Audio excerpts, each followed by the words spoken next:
La evolución mía en Nacional empieza cuando llega Osorio. Es el mejor entrenador. Para mí es el mejor entrenador. Fue ese. Sí, Juan porque Carlos. me ayudó a crecer, me ayudó a pensar, me ayudó a ejecutar. O sea, eso de que yo podía dar más en el fútbol, él me ayudó a eso. De que yo tenía que ser mejor, él me ayudó a eso. Con los entrenamientos, con el gimnasio. Porque yo cuando llegué a Nacional era un X. Un lateral, sí, un cumplidor. Rendidor. Es correcto. El funcionamiento mío crece es cuando llega Osorio. Osorio dice, nosotros somos muy buenos, pero a nivel competitivo no nos gusta competir.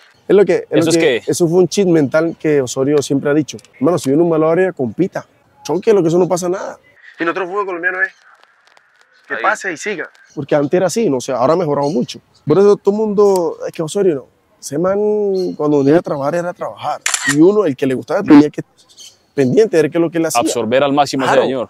Que hay una crítica constante que porque el colombiano siempre tiene muy buenas participaciones, pero a la hora de la hora, que es la final de los torneos y ganar títulos, dice que ¿qué pasa ahí que no ganamos?